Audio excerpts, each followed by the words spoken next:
Welcome back to the Maelstrom, ladies and gentlemen. We have another Warhammer 40k battle report for you today. Dark Eldar versus Khorne demons, continuing the action in the battle for Aranom. Today, the landing zones are the source of the battle.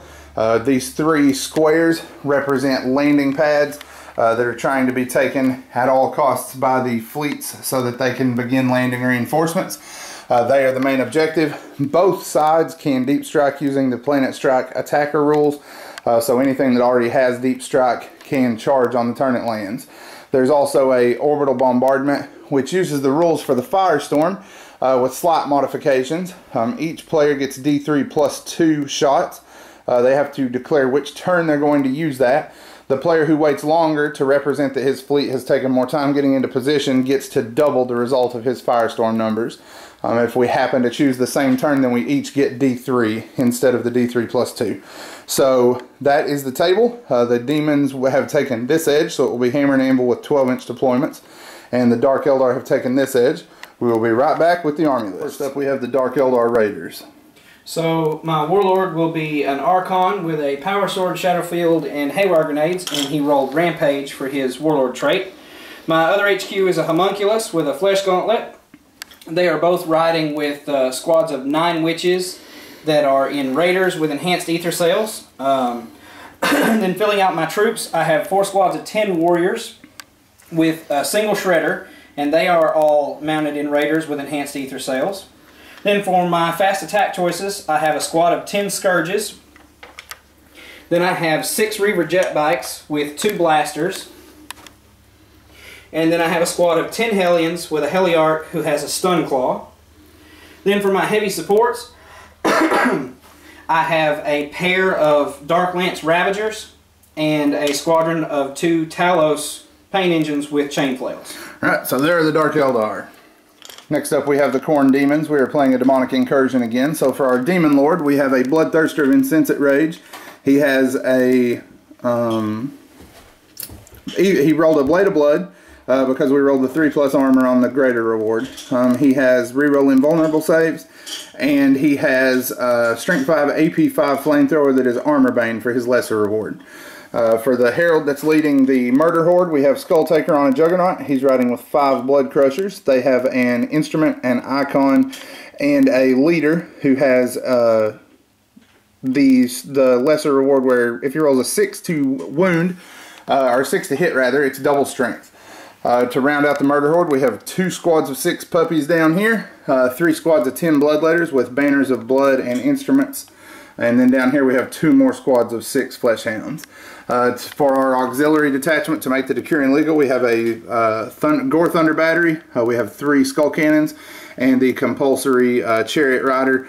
He has a Locus of Wrath. So you have seen the armies, and you have seen the table. We will be back as we get stuck into the Maelstrom. Alright, the table is set up with the Khorne demons all in Deep Strike Reserve.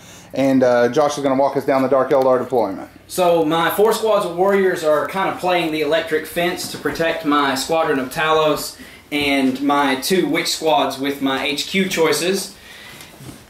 I am going to be deep striking the Scourges, the Hellions, and the Reavers, and both Ravagers for this mission. Alright, so the Dark Eldar said they do not wish to seize, correct? Correct. Alright, so Khorne demons will have the first turn, and we will be back as this gets underway. Khorne demons have finished the top of turn 1, and it was a brutal one.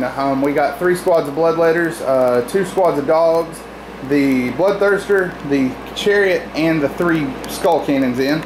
Leaving us Skulltaker and his Juggernaut bodyguard and 2 squads of Hounds in reserve. We landed everything up here close. To begin the shooting phase, we did Glorious Rot. It came down on the Talos. Was the only squad that was hit, but we wounded them. We hit them 6 times, wounded them 3, and the Talos failed all 3 of his Feel No Pain rolls and was killed by the Warp Storm. The rest of the shooting phase, Bloodthirster, who is actually standing here, he's under wobbly model syndrome right now, fired his Strength 5 AP 5 Flamer. He killed 3 warriors from this raider and damaged it. Killed 3 witches from the homunculus raider. And then the Skull Cannons fired. They fired their shots down here through the gap towards the bunker. Their shots were aimed at the Archon's raider. They scattered 2 of them into the gap. clipped this thing, knocked one whole point out and stunned the guys and left them at ballistic skill 1 as well. Witches and Archon were blown out of their ride by the shots and landed here, but were not pinned. The shooting phase ended there. Assault phase, we came in with the Blood Throne against this raider, destroyed it on Hammer of Wrath, and the warriors fell out. These hounds had the most impressive charge of the turn. They charged the raider here. It exploded and killed 2 hounds from this squad, 1 hound from this squad, glanced the homunculus's raider, and killed 3 warriors from this squad. So horrendous damage from that explosion. 4 of the 10 guys inside died. In the ensuing morale check, they fell off the table. The hounds here destroyed this raider, and the guys fell out here but are not pinned. And these warriors, after that shellacking they took from the Hammer of Wrath hits, the explosion, all of that good stuff, the flames coming across, it was too much for them as well. They fell back, but only 3 inches, so they will be regrouping. Dark Eldar reserves are going to roll to come on now. Bring some help to their buddies who are pinned here against the board edge. The demons are somewhat committed to this edge, so the landing zones are still open for grabs. And we will be back as we go into the bottom of turn 1. Dark Eldar turn 1 rolls to an end. Luckily, they returned a lot of my favor and did a bunch of punching back. I was worried after their first turn, but they have proven that they are not out of this fight yet. The witches disembarked with the homunculus, moved up here, shot and charged, and were able to kill off this squad of hounds. The witches with the Archon charged across this into the Herald of Khorne on the Blood Throne. The Archon did nothing. I wounded him once back, but he made his 2-up invul, and then the witches chopped him to pieces again. They consolidated again over the course of the charge. They lost 2 guys to dangerous terrain coming through the wreck here. These warriors refused to regroup, but they did fall back and actually did me a huge favor because they snap fired on my lord, dealt him a wound, knocked him out of the sky, and I made my invul on the fall. So the Bloodthirster made it look like he meant to do that. These warriors moved out here, fired and killed 4 of the Bloodletters to try to soften up here. And the hounds here took a charge from the Talos. Over the course of shooting, Talos, Hammer of Wrath, and close combat attacks, took 3 wounds total across the turn, but made my check and also managed to chew one of his limbs off and do him some damage back.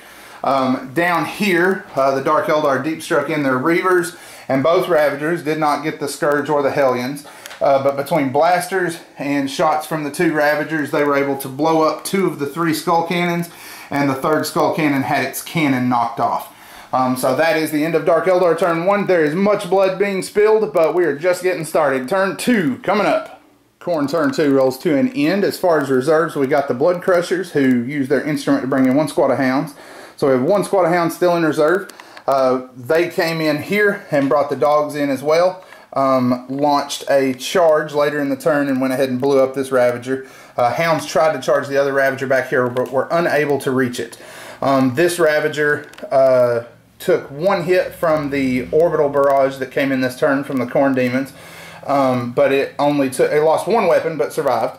The skull cannon, since it had had its cannon blown off, it turned around, charged in here, killed 4 box on Hammer of Wrath, and killed another one with the Bloodletter Riders. The last Reaver used hit and run to move up here and escape from that. Down here, Bloodletters lost 1 guy on Overwatch and popped their banner of blood in an attempt to charge this Raider, but were unable to make the charge. I needed a 2+ with the banner of blood, and I rolled a 1. The Glorious Rot came up again. Nurgle is apparently my patron god, whether I'm playing Khorne or not, and he killed 5 of the 6 witches here with the homunculus with Glorious Rot. The Bloodthirster, who is now standing here in the tower, came down, shot here between his flamer and his attacks on the charge. During a challenge, he killed the Archon, and the flamer and the rest of his attacks killed all the witches but 1. She tried to run and was cut down. The hounds managed to chew another leg off of the Talos, and he did nothing in return, so that combat's not going at all how we expected. And the Bloodletters here charged in, killed 4 of the Dark Eldar. The rest tried to run and were cut down on the run. So Dark Eldar have some more reserves to bring in, and we're still waiting for their fleet to line up their bombardment. We will be back as turn 2 draws to an end. Dark Eldar put up another good turn. Fire from the Hellions who arrived. The Scourges are still waiting in reserve. Fire came in here and knocked the Bloodthirster down. 3 of the Bloodletters were killed by fire from this squad shooting around the corner of the building. Witch and the last witch in the homunculus charged here, killed 2 Bloodletters. The last witch went down, and because of the instrument we tied combat there. Finally won a combat here with the Talos instead of getting chewed on. But I did pass my instability check on the reroll. And down here, Blaster hit and did nothing from the final Reaver. He was shooting, trying to finish off this skull cannon.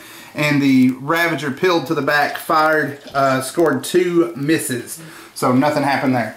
But fairly decent turn. Cut out some of this stuff down here and is continuing to make a push for this landing pad. Demon turn 3 coming up. Khorne Demons turn 3 rolls to an end. The Dark Eldar are going to go ahead and pack it in at that point. The Bloodletters turned around here, charged in and killed 5 of the Hellions to a loss of 1 Bloodletter. The 5 remaining Hellions then fell back to here. The Demon Dogs managed to bring down the Talos. He finally connected with some hits, killed another one of the Flesh Hounds, but the 3 remaining killed him. The Homunculus lost combat here. He fell back and got away and left the table. I guess he decided at this point he's done his job. He's seen his Symphony of Pain for today. He's got to start regenerating people. The last bike went down when the Chariot charged it and killed it with a Hammer of Wrath attack. And the Hounds down here on the flank made the charge and crushed this Ravager. So with just the 1 squad down there on the flank and the Scourge still in reserve to come in, he decided to go ahead and call it there. So that will be a Demons victory. We will have after-action reviews and army lists at the blog as always. Give us a like on Facebook. That's the best place to see our new content as it comes out. And a subscription on YouTube lets us know that you are watching. And we will continue to make content. Just leave us a comment below. Let us know what you'd like to see change, what you like about what you saw. And as always, thank you for spending time with us today at the Maelstrom.